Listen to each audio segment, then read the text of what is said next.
अच्छा, तो ये जो 3 स्टेजेज़ हैं, वो 3 स्टेजेज़ हम डिस्कस करेंगे। 3 स्टेजेज़ जिनके दौरान वो क्या करता है, पेशेंट को इन्फेक्ट करता है, ठीक है? तो फर्स्ट स्टेज क्या है, प्राइमरी इन्फेक्शन है। जब जिस्म के अंदर दाखिल होता है, तो उस स्टेज को हम क्या कहते हैं, प्राइमरी स्टेज कहते हैं। प्राइमरी स्टेज के अंदर क्या होगा, थोड़ा-सा फीवर होगा और swelling lymph नोड्यूल्स। जो lymph नोड्यूल्स हैं, lymph नोड्यूल्स किसे कहते हैं? जो डब्ल्यूबीसी की प्रोडक्शन की जो साइट है, उसे हम लॉन्फ नोड्यूल्स कहते हैं।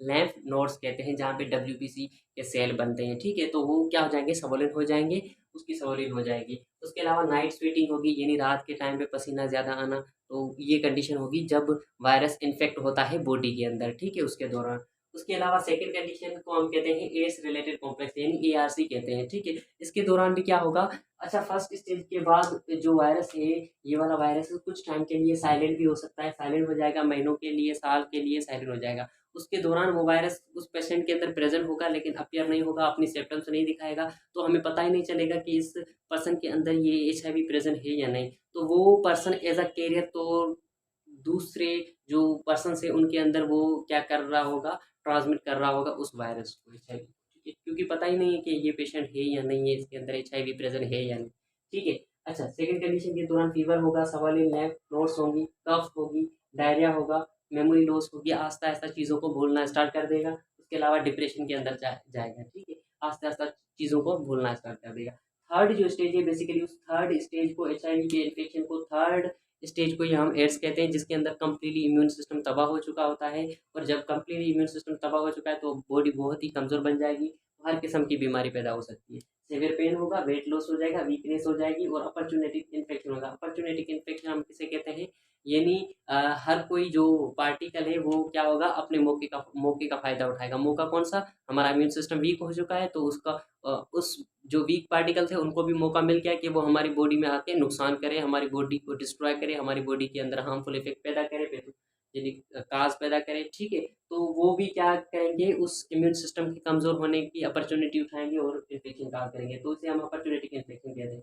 अच्छा, ट्रांसमिशन के हवाले से देखेंगे कि ट्रांसमिट कैसे होता है। ट्रांसमिट के हवाले से मैंने समराइज़ किया है, 3 मेथड के ज़रिए ये ट्रांसमिट होता है। एक तो है बाय सेक्सुअल इंटरकोर्स, यानी 2 पार्टनर के दौरान जो सेक्सुअल इंटरकोर्स होता है या सेक्सुअल कॉन्टैक्ट होता है, तो मिसाल के तौर पे अगर एक है पार्टनर को वो डिज़ीज़, तो दूसरे पार्टनर के अंदर भी ट्रांसमिट होगी by the sexual fluid. Sexual fluid कौन-सी है? सीमेन, जो कि मेल की है, वेजाइनल फ्लूइड जो कि फीमेल है। तो दोनों के दौरान जब सेक्स होगा, तो उसके दौरान वो वायरस क्या हो जाएगा, हेल्दी पर्सन के अंदर ट्रांसमिट हो जाएगा, ठीक है?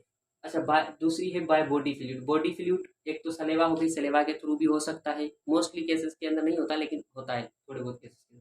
ब्रेस्ट फीडिंग, यानी जब मदर अपने जो बेबी है उसको मिल्क फीडिंग कर रहा है, अगर मदर को ये डिज़ीज़ है, मदर को ये वायरस है, प्रेज़ेंट है, तो मदर का जो वायरस है, ये ट्रांसमिट हो जाएगा किसके अंदर, उस बेबी के अंदर ट्रांसमिट हो जाएगा, ठीक है? अच्छा, ब्लड ट्रांसफ्यूज़न के दौरान भी होगा। ब्लड ट्रांसफ्यूज़न यानी आप किसी भी पर्सन से ब्लड लेते हैं, स्क्रीन नहीं करवाते, उसके अंदर अगर वायरस प्रेज़ेंट है, तो वो डेफ़िनिटली आपके अंदर भी आ जाएगा, अगर आपने उसका ब्लड लिया है तो, ठीक है? तो जब भी ब्लड लें, तो उसको क्या करवाएँ, स्क्रीन ब्लड करवाएँ, ताकि पता चले कि उसके अंदर एचआईवी प्रेज़ेंट है या नहीं, ठीक है? तो इसके अंदर बहुत ही बड़ा एहतियात करना है, प्रिवेंटेशन खुद की करनी है, बचाना है, ठीक है? उसके अलावा एक प्रेग्नेंट वुमेन है, प्रेग्नेंट वुमेन के अंदर एचआईवी है। प्रेग्नेंट वुमेन क्या है, इन्फेक्टेड है बाय द एचआईवी वायरस। अब वो प्लेसेंटा के ज़रिए फूड वगैरह प्रोवाइड करेगा, अपनी बेबी को फूड वगैरह प्रोवाइड करेगी, तो उस प्लेसेंटा के थ्रू भी उस बेबी के अंदर, जो पेट के अंदर बेबी है, उसके अंदर भी ये डिज़ीज़ काज़ हो सकती है, ये वायरस ट्रांसमिट हो सकता है, ठीक है? Through the placenta. अच्छा, तीसरा जो मेथड है, बाय इंस्ट्रूमेंट।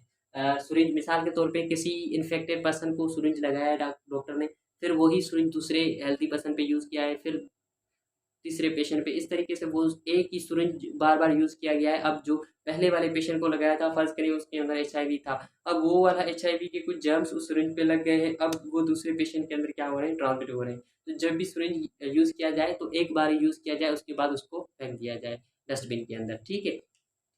तो दूसरा है रेज़र और ब्लेड्स, जो कि बार्बर है, मिसाल के तौर पे बार्बर क्या शेव वगैरह करता है, तो उसके दौरान कट लग जाता है, थोड़ा-सा ब्लेड उस इंस्ट्रूमेंट के ऊपर लग जाता है। अब सेम इंस्ट्रूमेंट अगर बगैर क्लीन के यूज़ किए जाएँगे, तो दूसरे जो बंदे होंगे उसका जो शेव करेगा तो उसके दौरान वो वायरस उनके अंदर, उनके ब्लड के अंदर क्या हो सकता है, ट्रांसमिट हो सकता है।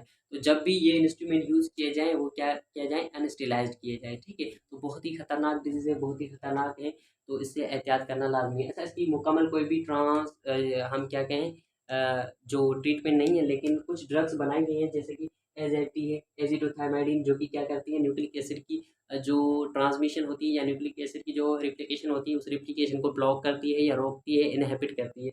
दूसरी है प्रोटीज़ इनहिबिटर, जो कि क्या कहते हैं, प्रोटीन की जो रेप्लिकेशन होती है या कॉपी बनती है उनको रोकती हैं, ठीक है? तो ये इसके अलावा कुछ और ड्रग्स भी हैं जो कि इनको रेप्लिकेट होने से रोकती हैं, ठीक है? तो अभी साइंटिस्ट जो लग रहे हैं 2 ही कोशिशों में हैं। एक कोशिश ये है कि इसको कैसे ख़त्म किया जाए, दूसरी कोशिश ये है कि इसकी रेप्लिकेशन को कैसे रोका जाए, ठीक है? तो इसको ख़त्म करना बहुत ही मुश्किल है क्योंकि ये ज़ाहिर होता ही नहीं है, दोनों कंडीशन के दौरान जब इम्यून सिस्टम कमज़ोर हो जाता है तभी ज़ाहिर होता है, लास्ट स्टेज